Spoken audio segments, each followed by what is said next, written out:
Slide pertama. Assalamualaikum warahmatullahi wabarakatuh.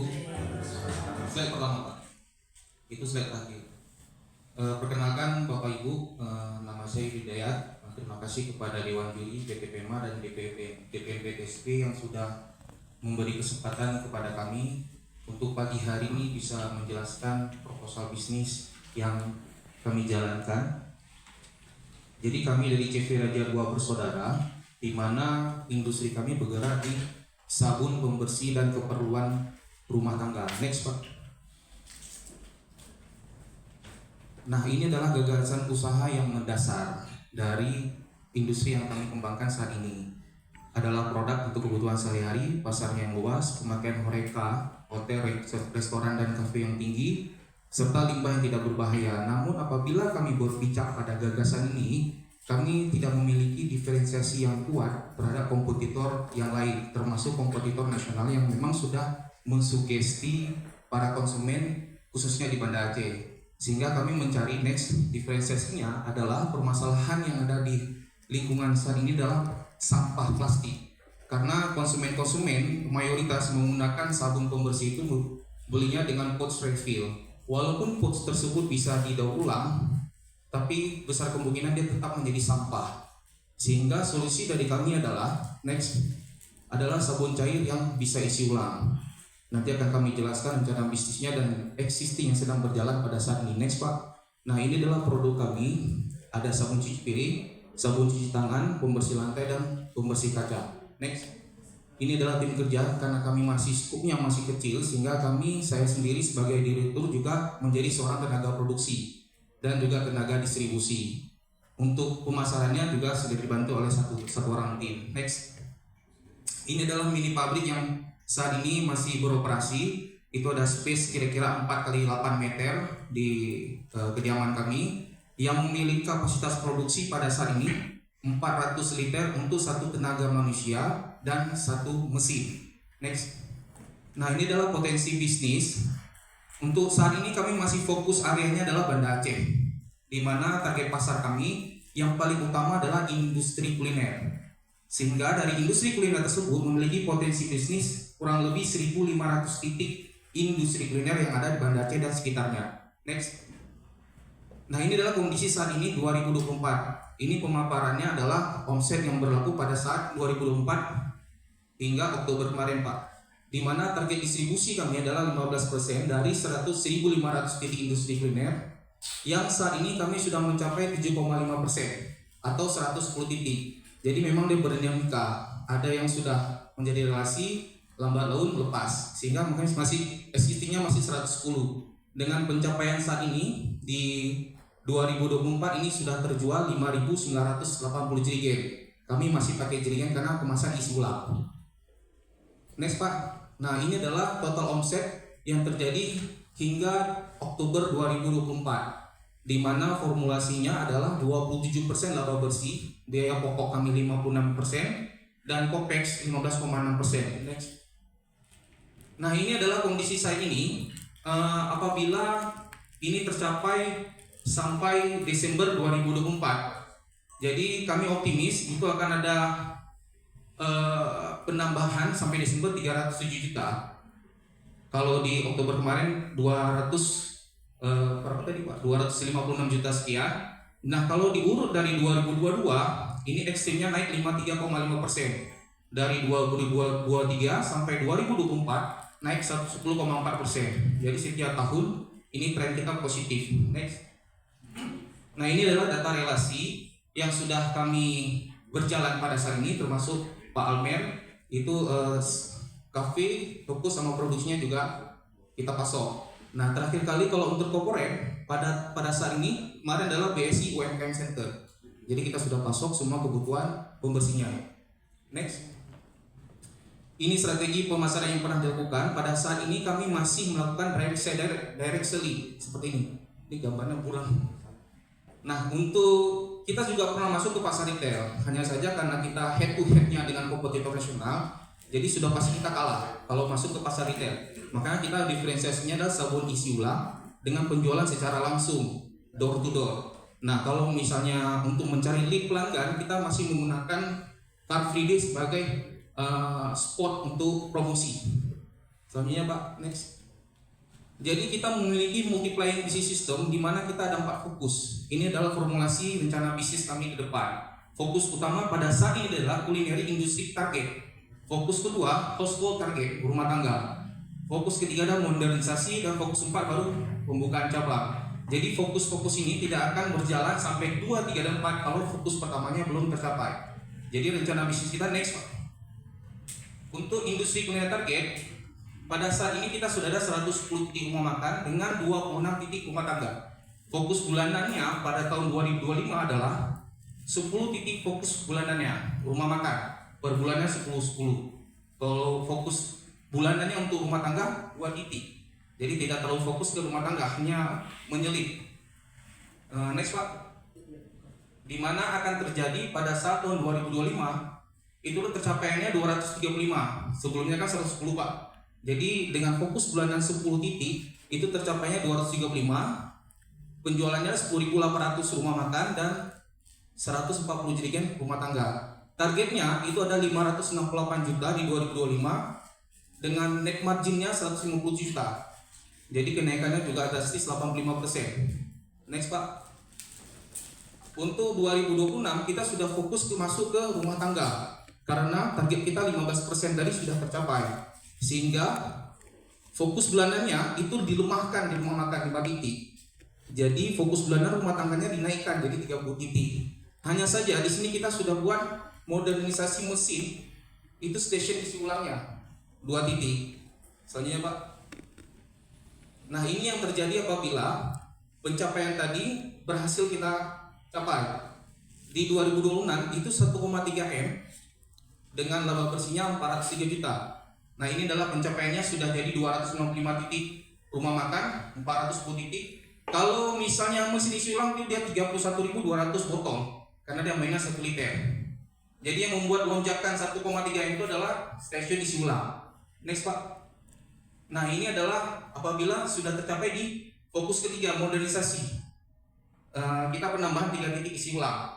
Next lagi Pak. Ini contoh. Nah ini pencapaian pada saat 2023 27 2,3 M. Next lagi Pak. Nah ini contoh stasiun isi ulang yang kita rencanakan. Ini rekayasanya nanti dari Kementerian Perindustrian di samping di kantor barisan yang di Lantomen. Mereka yang bantu buat. Mungkin videonya boleh dimainkan Pak. Itu mesin yang ada di Jakarta. Jadi coba kita adopsi, kita buat di Banda Aceh, sehingga pelanggan rumah tangga itu dia tidak beli lagi kemasan-kemasan. Dia hanya membawakan kemasan yang sudah kosong ke stasiun terdekat. Stasiun tersebut bisa di pasar retail ataupun kita bisa bekerja sama kemitraan, misalnya di franchise kan. Jadi pengembangannya tuh lebih baik lagi karena ada keuntungan kemitraan yang lebih. Next lagi Pak. Nah ini kalau fokus ketiga tadi sudah tercapai, baru kita masuk ke regional marketing branch. Kita rencananya buka cabang di Losnoe dengan multiplying bisnisnya tetap sama seperti pada Aceh. Jadi masuk industri kuliner dulu, rumah tangga, baru modernisasi. Apabila ada cabang-cabang yang baru, sistemnya juga seperti itu. Next book. Nah ini adalah valuasi bisnis menggunakan metode DCF, diskontonya 10%, di mana kita sudah hitung valuasi bisnis kita 1M sekian dari proyeksi laba bersih 2025, 2026, 2027 dengan diskontonya 10%. Next, sehingga kita mengajukan investasi itu 15% dari valuasi bisnis yang totalnya 151 juta, dan bagi hasil investasinya kepemilikannya ada 15%. Direncanakan BEP-nya 29 bulan, di mana alokasi kebutuhannya itu perbandingannya 40 manufaktur, 40 pemasaran, dan 20 safety perusahaan. Sekian Pak, terima kasih. Saya agak buru-buru karena takut waktunya habis. Terima kasih. Ini ya, close dulu Pak Yudi. Selanjutnya langsung saja kita dengan feedback dari Dewan Juri kita. Pak Faisal, silakan Pak. Terima kasih banyak. Semangat Pak Yudi. Ini Pak Yudi bisnisnya bagus menurut saya. Kalau skalanya lebih besar lagi.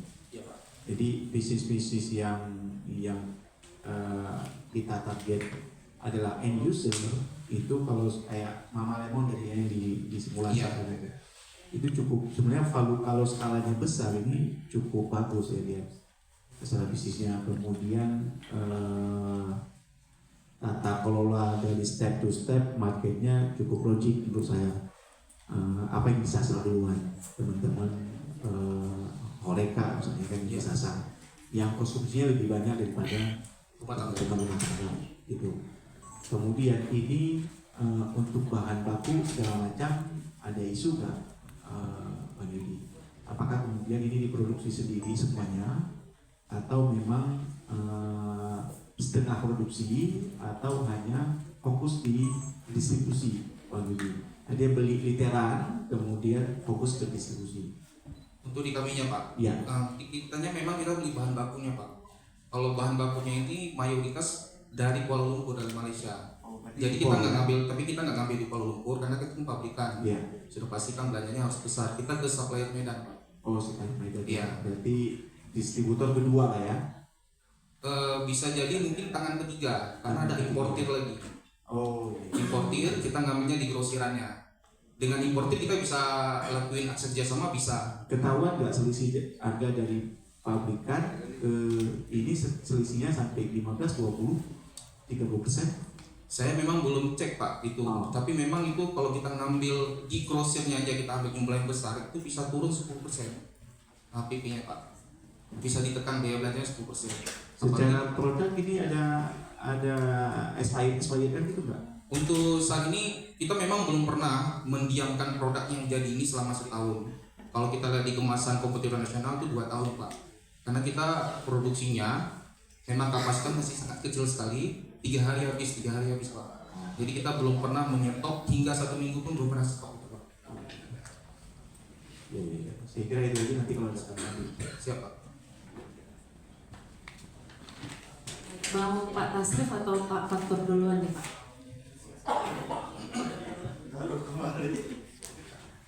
Baik, makasih Pak, presentasi yang menarik ya. Saya nggak menduga di Banda Aceh produksi sabun.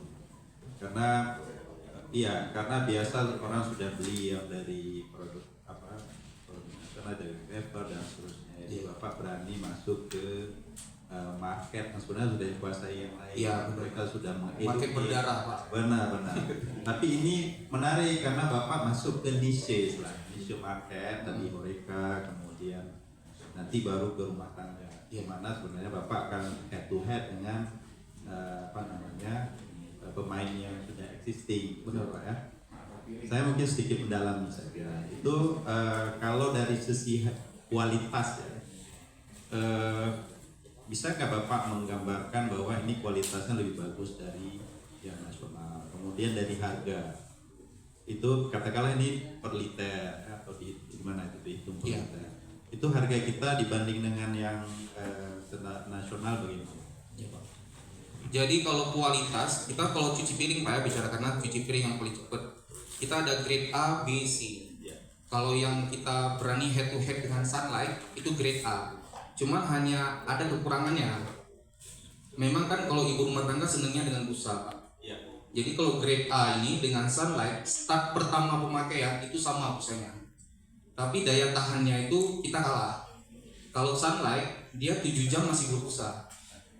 Kalau punya kita 2-3 jam sudah melemah. Makanya kita masuknya ke rumah makan karena mereka rumah makan ini sistem cuci piringnya tumpuk dulu baru dicuci langsung dibuang. Kalau ibu rumah tangga kan cuci pagi, gimana cara siang, sore masih bisa pakai. Itu kalau ibu seperti itu. Nanti kalau kita sudah ada kekuatan, baru kita sugestikan bahwasanya itu tidak baik. Karena kan itu sudah menjadi limbah Pak. Yang sabunnya dipakai cuci, dipakai lagi cuci, kan sudah hitam ya, sudah limbah, nggak baik. Nah supaya sekarang kan kalau ibu bilang kalau nggak berbusa, nggak hemat kayak ini. Kalau segi harga Pak, kita yang grade C saja 1 jerigen 5 liter itu 50.000. Jadi jatuhnya per liter 10.000. Kalau yang grade A yang saya bilang berani head to head dengan Sunlight itu 75.000, jadi jatuhnya sekitar 15.000 1 liter. Kalau Sunlight sendiri itu 780 mili kalau nggak salah saya. Itu harganya sudah 20.000 lebih Pak. Jadi Bapak unggul. Lebih unggul sebenarnya di harga. Cuman kita belum tahu Pak kalau kita ekspansi di luar pulau nih. Nah, kita belum memperkirakan sampai segitunya. Misal kita mau ekspansi ke Jawa, kita belum memperkirakan. Tapi kalau rumah makan, kita nggak jual kualitas lah. Kita menjual penekanan profit mereka. Jadi kalau pakai produk kita, itu belanja produksinya mereka bisa lebih ditekan, profitnya lebih naik. Jadi kita nggak bilang nih lebih bagus produk ini enggak. Kita nggak ngomong produk lagi Pak. Cuman kalau dari kualitas itu Pak. Tadi dari sisi harga sudah unggul, tapi saya setuju dengan Pak Faisal tadi, kalau dibuat dengan skala besar tentu unit costnya turun lagi Bapak bisa lebih Benar Pak. Kemudian saya melihat yang valuasi Bapak tadi Pak. Bang, valuasi yang slide agak terakhir.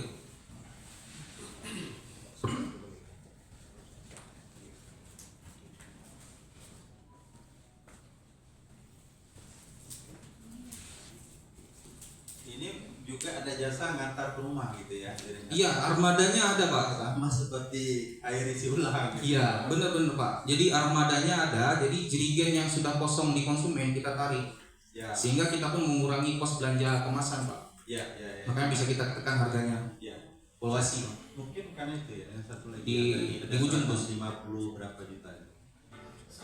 Next lagi. Nah iya. Iya, itu 1,5 ya.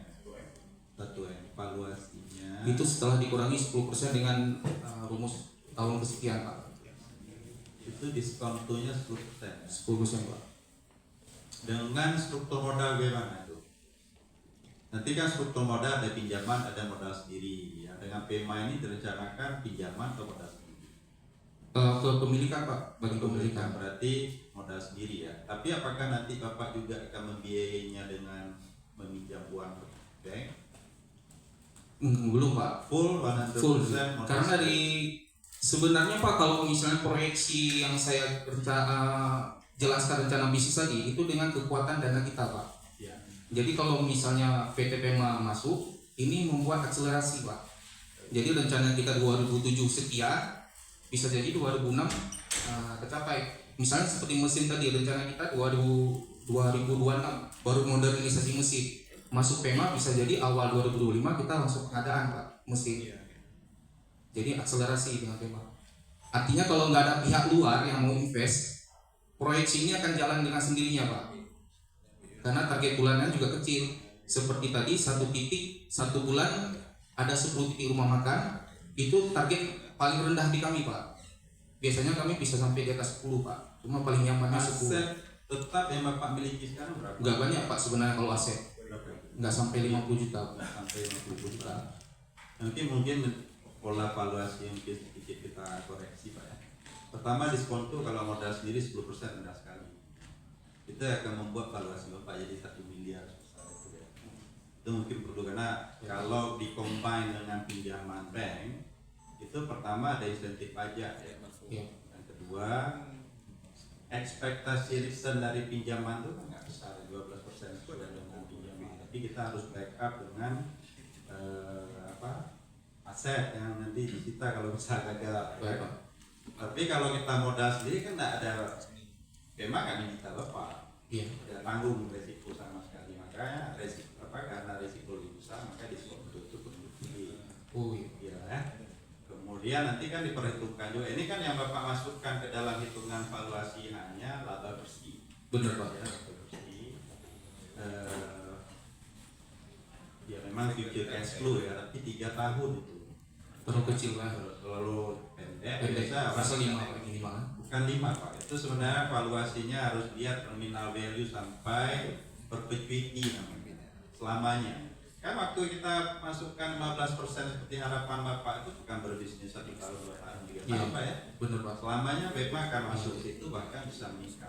Nanti makanya kita harus buat perpetuity, Bapak harus memperhatikan pertumbuhan. Tapi nggak apa-apa, itu kan karena Bapak sudah masuk kemari masalahnya. Ini tadi Iya benar Pak. Saya Bapak sudah supaya masuk. dibayar Pak. Ya, tapi nggak apa-apa nanti ya. Bisa dibantu lah Pak. Saya pun juga. Ya. Saya sekolahnya tadi kalau komunikasi sama kayak Pak Tasri. Tapi dengan ilmu komunikasi. Bapak kalau Bapak udah sebut discount cash flow, Bapak udah ahli keuangan ini, teman. Koreksi kalau udah masuk ke situ ya. Nggak apa-apa Pak, nanti bisa dibicarakan. Tapi nanti bentuknya adalah menyertakan modal dengan harapan Tadi modal yang dibutuhkan berapa sebenarnya? Saya mau lihat ini. 100 itu belakang Bang, next ke depan 110 jutaan ya. ini Nah, mana yang merah oh, 151 ya nilai investasi yang dijual 50% dari yang Bapak butuhkan segitu nih untuk pengembangan usaha. iya. Dan memang akan dapat 15%. Nah nanti saya Pak memang harus dipandu lagi Pak. Oh, Iya. Oke. Yang tadi saya bicara. Nah makanya ini kan kenapa Bapak investasi mengandalkan valuasi. Sebenarnya nilai investasi yang dibutuhkan sesuai dengan kebutuhan capex dan opex Bapak. Bapak apakah perlu lagi peralatan, biaya kerjanya selama sekian tahun? Ya dari situ, bukan dari valuasi tadi Bapak hitung persentase. Nah kemudian nanti perlu di ini ya 40%. Turunannya dari nilai Nanti, investasi Pak. nanti kan kita perlu tahu juga nih, kita misalnya Bapak betul 200 juta mungkin lebih besar ini Pak kalau mau expand. Saya setuju dengan Pak Faisal tuh, Bapak kalau mau harus sampai skala ekonomi Pak. Harus sampai skala ekonomi artinya punya target katakanlah untuk tahun pertama 10 bulan aja, tahun kedua dan seterusnya itu. Nah berapa untuk skala ekonomi, mencapai skala ekonomi itu investasi. Kemudian harapan investasi kan Bapak berarti mengeluarkan saham baru gitu ya, Ya. kan? Karena ini di PT ya. CV Pak. Oh, berarti nanti update dulu Pak. Siap Pak. Upgrade dulu ke PT, hitung dulu berapa investasi sebenarnya yang dibutuhkan. Kemudian kalau misalnya oke tambahan dari yang itu 200 juta dan sudah harus DP nanti baru berkaitan dengan valuasi tadi itu. Baik Pak. Ya. Jadi ini kayak 150 jutanya perlu dikoreksi lagi Pak. Kita hitung dari basis capex opex Pak. Baik Pak. Ya, nanti kita dikasih info lagi lah Pak. Ya. Boleh Pak. Baik, makasih. Ini Makasih banyak, Pak Tasri lebih tajam sebenarnya. Iya. Ini kalau Bang Fatur nanya deal nih Bang. Pasti memang di rumah samping ini. Sebenarnya kemarin kita di sini juga presentasi Pak MP. Oh, gitu. Cuman nggak lewat. Cuman peringkat 6. Itu kamu survei kan? Jadi ini kali kedua presentasi di ruangan ini Pak. Oke, Pak Yudi, ya, tadi sebenarnya sudah cukup detail ya, yang disebutkan yang di Fatur dan Pak Ilyas ya Pak Faisal ya. Ini sebenarnya dari sisi, saya cuma mau melihat dari sisi laporan keuangan yang dikirim nih. Iya Pak. Saya masih bingung ngelihatnya laporannya ini, maksudnya ini per produknya. Yang disajikan itu produk atau gimana nih? Sudah semuanya Pak. Dia di per kolomnya kan ada TCP. Itulah per kolom itu per produk ya. Iya. Ada produk ini menghasilkan segini Iya. gitu ya. Iya. Baru ke samping ininya. Baru totalnya. Ya, oh gitu. Oke. Ya. Di tahun 2023 itu lebih kecil kuantiti penjualannya naik dikit ya. 2024 ini yang belum karena belum setahun ya. Belum setahun Ya, Pak. Ya. belum setahun ya. Oke. Kalau itu kalau nggak salah Pak sampai September. Oktober belum karena kan submitnya September. Sampai Agustus ini ya. Oh sampai Agustus. Agustus. Iya. Oke. Apa ya tadi? Soalnya udah diborong semua nih. Udah diborong sama Pak ini.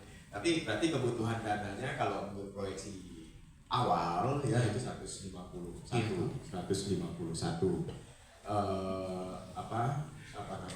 Peruntukannya ini. Peruntukannya presentasinya sebenarnya 40-40-20. Cuman yang 151 itu digunakan buat apa sih? 40-40-20 nih Pak. Manufakturnya 40% berarti sekitar 60 juta. Pemasarannya 40% sama safety 20%. Mix, safety. Terus Pak Yudi, ada tadi yang menarik yang saya lihat dari penjelasan Pak Yudi terkait dengan bahan baku yang beli di Medan itu. Iya Pak. Ya, itu emang nggak bisa kita ini ya. Ini tujuannya sih untuk meminimalisir resiko ya. Apa nggak bisa bahan baku itu kita dapat di sini atau kita buat Nggak bisa Pak. sendiri? Itu apa sih bahan bakunya? Bahan bakunya memang kimiawi semua Pak. Jadi nggak ada yang natural ya Pak. Nggak ada Itu yang memang harus beli dari luar. Jadi memang saya sudah jalan juga beberapa dari Jawa Pak. Ada nggak substitusi? Maksud saya ada substitusinya. Oh, yang dari tempat kita ambil biasa nggak ada nih. Karena kan kalau kita lihat itu salah satu resiko bisnisnya. Iya Pak. Kalau itu stop bisnis kita. Memang kita kan belanjanya di supplier. Kalau di Medan tuh supplier lebih dari 10 Pak. Oh gitu. Nah cuman bahan bakunya setahu saya itu memang untuk ASEAN ini adanya di Malaysia pabrikannya. Mereka juga ekspor ke Jawa. Kalau kita ngambil ke Jawa kan ongkirnya jadi Betul, mahal. jadi lebih gede. Oke.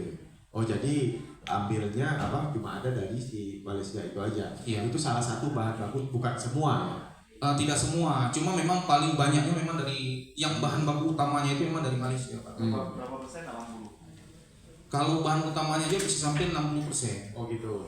Karena belum setahu saya Pak ya. Kalaupun ada di Indonesia itu kualitasnya belum terjamin. Takutnya mempengaruhi. Jadi saya masih ngambil di satu supplier. Karena beberapa supplier yang lain itu beda merek Pak. Nah saya udah pakai merek yang lain, kualitasnya kurang bagus jadinya hasil jadi.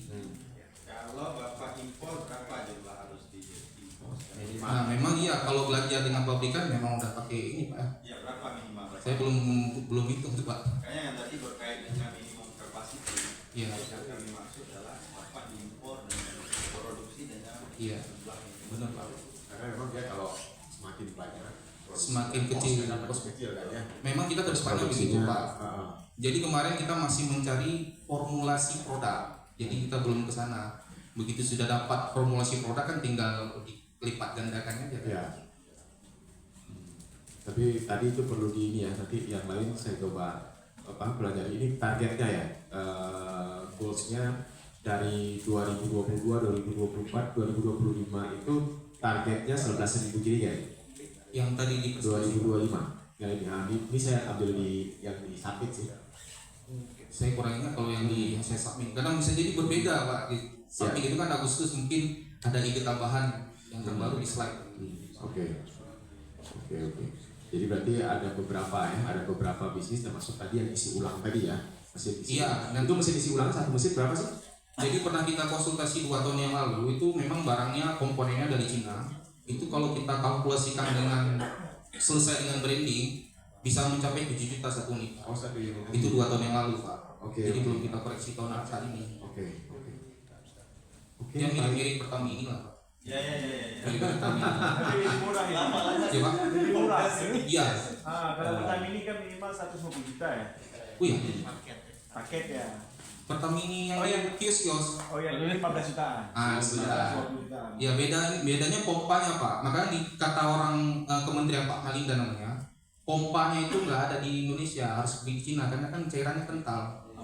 Kalau kita pakai di manufaktur itu dia ditolak dengan kompresor, ditolak ditarik dengan kompresor. Kalau bensin kan dia kalau nggak salah masanya lebih ringan daripada air kan, jadi pompanya bisa pakai umum. Terus Pak Yudi, ini kalau terkait dengan sustainnya ini, ya tadi beberapa yang dipresentasikan sih sudah cukup oke lah ya kalau saya lihat. Untuk mendalamnya nanti saya pelajari lagi dari yang disapit ya. Tadi kira-kira langkah-langkah apa ya yang dilakukan oleh JV apa tadi? Raja Dua Bersaudara ini untuk menjaga kelangsungan bisnisnya. Kan tadi kita udah melihat tuh, kita ketahui bersama bahwa kompetitornya banyak. Iya Pak. Ya. Nah tadi Pak Yudi juga menyebutkan ada 2 tenaga kerja ya di sini. Nah itu gimana tuh untuk menjaga sustainnya? Misalnya salah satu sakit atau apa itu kan jadi keganggu ya. Nah itu mungkin langkah-langkahnya gimana ya? Soalnya kan kalau kita mau chip in ya, mau suntik misalnya di sini, itu kan kita harus tahu itu seperti apa. Ya kita mau ada kelangsungan bisnisnya ini, gitu ya. Dari proyeksi-proyeksi saya lihat sih oke, gitu ya. Tinggal memang seperti apa ininya untuk menjaga kelangsungannya sama. Resiko-resiko apa aja sih Pak Yudi yang kira-kira kalau Pak Yudi inventarisir ya di bisnis ini, sabun ini, kira-kira resiko-resikonya apa aja nih yang untuk ininya? Coba, Jadi Pak. pertama tim kerja memang kita masih 2. Pada saatnya kan memang harus bertambah Pak. Cuman karena kita melihat COPEX-nya kita itu masih kecil, jadi kita belum bisa tambah. Takutnya nanti spekulasinya nanti berpengaruh terhadap kelangsungan. Makanya kita masih minimalisir ditambah. Kalau misalnya tenaga produksi, kita produksinya itu 2 atau 3 hari sekali, cuman 2 sampai 3 jam. Apabila kita adakan tenaga produksi terhadap penghasilannya dia kita juga mempengaruhi. Kalau kita gaji sesuai jam kerja kan kecil Pak. Distribusi juga karena kita distribusinya sekali jalan 2 sampai 3 jam sore hari, maka kita belum. Tapi apabila ini nilai investasinya masuk, kita akan langsung buat penambahan tenaga, makanya ada safety tenaga produksi dan tenaga pemasaran. Nah, terhadap risiko memang dari 2018 sampai saat ini kita belum dapat risiko yang terlalu mengganggu aktivitas usaha Pak. Paling enggak risikonya itu kalau seperti tadi Pak, kalau tertahan supplier itu paling risikonya menjadi macet. Makanya kalau kita ada nilai investasi, kita pengadaan bahan baku kan, seperti saya bilang tadi, kita nggak pernah stok seminggu. Tapi kalau investasi ini masuk, kita akan stok kalau bisa sebulan. Jadi kalau di sana macet atau importing macet, kita masih ada stok. Jadi saat ini kita belum stok Pak, karena kita kapasitas masih sangat kecil sekali. Nah kalau risiko lain kemarin juga pernah Pak. Jadi ada pihak dari aparat lah, coba cari di industri-industri yang seperti ini yang belum ada izin. Cuman mereka mungkin ya takut community Pak. Kalau kita sudah ada izin, itu legalitasnya masih legalitas lokal, itu dinas kesehatan. Kalau izin yang terbesar itu di Kementerian Kesehatan. Cuman mungkin beberapa teman kita pernah diinspeksi, ya dimintain uang lah. Bisa jadi teman kita itu kurang paham landasan hukumnya. Kalau kita kan udah kita pelajari lah di dinas kesehatan landasan hukum, sehingga izin-izinnya itu sebenarnya tidak terlalu banyak. Karena ini termasuk limbah yang tidak berbahaya. Paling di situ Pak, kalau risiko gangguannya dari itu Pak. Ya, tapi nanti yang namanya bisnis, mungkin Pak Yudi sama tim perlu inventaris. Baik Pak. Kira-kira risiko-risiko untuk bisnis ini apa saja? Tujuannya apa supaya kita bisa meminimalisir, serta bisa memproteksi ya sebelum Baik, itu terjadi. Minimal ada langkah-langkahnya. Baik. Ya, Baik. mungkin itu dulu Pak Alfatur ya. Ya, untuk ini nanti kita bisa untuk next. Makasih Pak. Assalamualaikum warahmatullahi wabarakatuh. Assalamualaikum.